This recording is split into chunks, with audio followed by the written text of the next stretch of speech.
Martin Luther King's dream was that there would come a time when people would not be judged by the colour of their skin but by the content of their character. How is today's identity politics consistent with that vision? Jordan Peterson.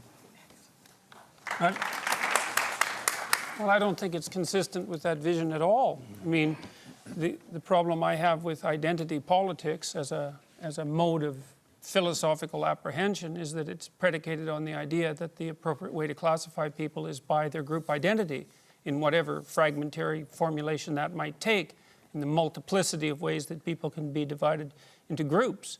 And the classical postmodern, and I would also say Marxist way of viewing the world, even though those two things shouldn't be allowed together, they tend to be, is that group identity takes priority over individual identity, and I think that's precisely the opposite of what Martin Luther King was hoping for and working for. And I think it's unbelievably dangerous, partly because when you assume that people should primarily be identified by their group, then you can also attribute group guilt to them by their group. And then things go downhill very, very rapidly. And we've had no shortage of evidence of that sort of thing happening, say, throughout the 20th century. Are there particular groups that you are more concerned about than others? For example, the Liberal Party, as Terry Butler said earlier, is a group. Are there groups that you think are more dangerous? There isn't a problem with groups. The problem is with assuming that the fundamental way that you should categorize people is with their group identity. Obviously, we all belong to groups.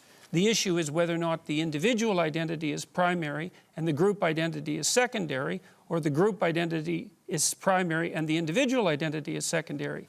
If you're a proponent, for example, of equality of outcome, of quotas, then you de facto accept the proposition that it's the group identity that is primary, and there's all sorts of dangers that are associated with that far outweigh whatever good you're likely to do.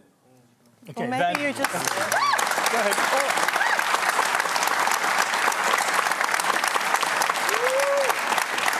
Or maybe you just think that representative democracy should be representative.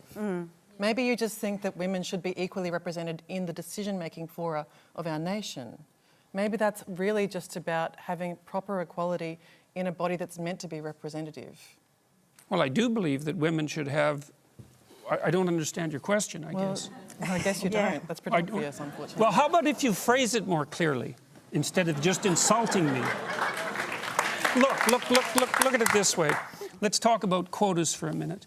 So there's a very wide array of jobs that are fundamentally done by men. So, for example, Member of Parliament, 99.9% of sorry, bricklayers... Alex, I'm going to stop sledging you now, I promise. I'm happy to give my minute to Jordan. 99.9% of bricklayers are men. Should we have quotas for women?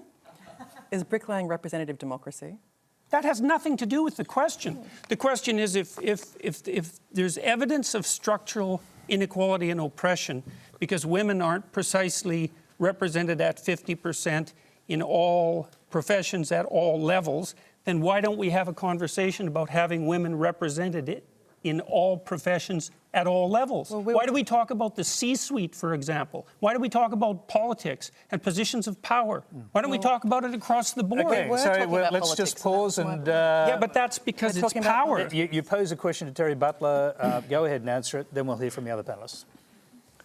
His question to me? Well, yeah, if you'd, if you'd like to answer the question about bricklayers. There's nothing wrong with bricklayers. Why there are no quotas in bricklayers. Of course there's not, eh?